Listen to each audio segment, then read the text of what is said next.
Assalamualaikum warahmatullahi wabarakatuh, Gus Rubab. Waalaikumsalam warahmatullahi wabarakatuh, Mas Dimas. Apa kabar, Gus? Alhamdulillah sehat. Alhamdulillah. Ya, syukur alhamdulillah pada kesempatan kali ini kita bisa menyapa kembali pemirsa yang ada di rumah. Ya, Gus, sesuai tema kita kali ini tentang nuzulul Quran. Apa sesungguhnya makna dari kata nuzulul Quran dan bagaimana sebenarnya sejarah diturunkannya Al-Quran kepada Rasulullah Shallallahu Alaihi Wasallam? Ya, terima kasih Mas Dimas. Bahwasanya arti nuzulul Quran secara lughatan, secara bahasa, nuzulul Quran adalah nuzul itu berarti diturunkan, Al-Quran berarti diturunkannya Al-Quran dari Allah Subhanahu wa Ta'ala kepada baginda Nabi Muhammad Sallallahu Alaihi Wasallam sebagai penyempurna kitab-kitab suci sebelumnya. Bahwasanya kita tahu Allah menurunkan kitab suci bukan hanya Al-Quran. Sebelumnya ada kitab Taurat, ada kitab Taurat diturunkan kepada Nabi Daud alaihissalam, kepada Nabi Musa. Kitab Zabur diturunkan kepada Nabi Daud alaihissalam, kitab Injil diturunkan kepada Nabi Isa alaihissalam, dan kemudian Al-Quran diturunkan kepada baginda Nabi Muhammad Sallallahu Alaihi Wasallam sebagai penyempurna kitab-kitab sebelumnya. Jadi semua kitab-kitab yang sebelumnya Al-Quran, kitab Taurat, Zabur, dan Injil ini dijadikan satu, disempurnakan dalam Al-Quranul Karim. Bahwasanya Al-Quran ini diturunkan kepada baginda Nabi Muhammad SAW ini ketika bulan Ramadan. Itu ada beberapa pendapat, yang paling masyhur adalah 17 Ramadan, ketika Nabi kita, Nabi Muhammad, memasuki usia 40 tahun. Dan memang penurunan Al-Quran ini itu sudah disiapkan oleh Allah sejauh sebelum Nabi Muhammad berumur 40 tahun. Begitu. Dengan dibuktikan Nabi Muhammad semenjak usia remaja, Nabi Muhammad selalu menaik satu gunung di daerah Makkah, yaitu namanya Jabal Nur, gunung cahaya. Begitu. Karena gunung itu selalu dinaiki oleh Nabi, sehingga ketika malam hari, ketika waktu itu Nabi sebelum diangkat menjadi Rasul, karena tubuh Nabi ini bercahaya. Begitu. Bercahaya sehingga gunung ini tersinari oleh cahaya Nabi Muhammad. Masya Allah. Sehingga orang-orang Arab pada waktu itu setiap malam melihat beberapa gunung, hanya gunung yang dinaiki oleh Nabi Muhammad yang terlihat cahaya. Maka orang Arab mengatakan itu adalah Jabal Nur, gunung cahaya. Begitu. Sampai pada waktu itu apabila di malam hari ketika bulan purnama, maka orang-orang Arab biasa keluar ke rumah untuk menghibur diri bersama keluarga dan teman-teman, memanfaatkan cahaya bulan purnama. Tapi bulan purnama itu akan sirna ketika Nabi Muhammad melewatinya. Begitu.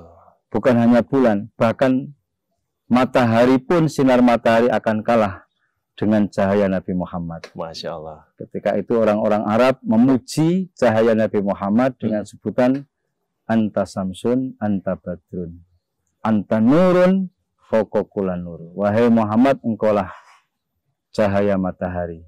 Wahai Muhammad, engkaulah cahaya rembulan, engkaulah cahaya di atas cahaya. Begitu. Nah, itu Nabi Muhammad sebelum diturunkan wahyu yang pertama, Nabi Muhammad bertahanut. Istilahnya kalau orang Jawa itu semedi, begitu. Kholwat, topo mengasingkan diri dari hiruk pikuk masyarakat pada umumnya pada waktu itu. Setiap habis maghrib, karena waktu itu belum ada syariat sholat. Begitu. Begitu matahari tenggelam, Nabi Muhammad berjalan dari Mekah sampai ke Jabal Nur, kira-kira 5-7 kilo. Itu dari bawah naik lagi ke Jabal Nur, batu terjal, sehingga seandainya tergelincir sedikit pun nyawa menjadi taruhan. Begitu ya. Itu dilakukan oleh Nabi hampir sekitar 25 tahunan. 25 tahun. Nabi bertahanut sebelum Nabi menjadi Rasul itu sudah sering mengasingkan diri pada malam-malamnya, sehingga Nabi Muhammad itu terjaga. meskipun Nabi Muhammad belum menjadi Rasul, belum menjadi Nabi, tapi Nabi Muhammad terjaga dengan pergaulan-pergaulan jahiliyah pada waktu itu.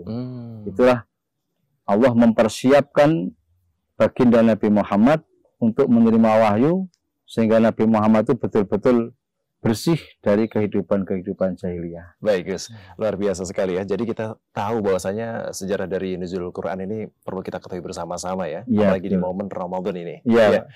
Gus, berapa lama sebenarnya periode atau waktu proses diturunkannya Al-Quran hingga sempurna? Sebagaimana yang kita ketahui saat ini ya, tentu Al-Quran tidak diturunkan serta merta 30 juz begitu ya, Gus? Iya, betul. Seperti apa nih, Gus? Di periode turunnya Al-Quran itu diawali ketika peristiwa nuzulul Quran. Jadi Al-Quran diturunkan oleh Allah Subhanahu wa Ta'ala sebagai petunjuk, sebagai pembeda, sebagai pedoman hidup manusia sampai akhir hayat, sampai Yaumal Qiyamah.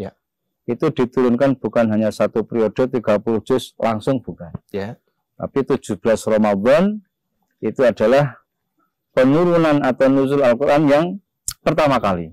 Yang pertama kali ya? Pertama kali. Adapun Al-Quran itu diturunkan ketika Nabi menjadi Rasul, ketika berada di Makkah, dan ketika Nabi sudah berhijrah di Madinah. Ini masih berlangsung, istilahnya kalau zaman sekarang, apa ya, nyicil lah. Oh begitu. Ada nyicil, ayat itu turun dari satu ayat, dari satu surat, dan sebagainya. Di Makkah itu Nabi Muhammad menerima wahyu, itu namanya surat Makkiyah, karena turunnya surat tersebut ketika Nabi berada di Makkah. Ketika Nabi berada di Madinah, namanya adalah surat Madaniyah. Begitu. Di Makkah turunnya Al-Quran itu sekitar 9 tahun, lebih 9 bulan. Itu turunnya periode Al-Quran di Makkah. Nah, setelahnya Al-Quran turunnya nanti di Madinah sisanya. Begitu. Baik, terima kasih Gus. Dan menarik sekali pemirsa, untuk Anda bisa kita ketahui bahasanya tema kali ini, dan setelah kita mengetahui sejarah diturunkannya Al-Quranul Karim, sebagaimana yang telah dijelaskan tadi bersama Gus Lubab, tentu banyak yang ingin bertanya lagi dan ingin mengetahui bagaimana sebenarnya sejarah dan periode Al-Quran hingga saat ini bisa membacanya dengan mudah, kemudian dalam bentuk kitab suci atau buku yang sebagaimana kita sering baca bersama-sama. Nah, jangan kemana-mana, pastikan kita akan membahasnya setelah jeda berikut ini, tetap di Kalam Ramadan, menyejukkan hati, meraih ridho ilahi.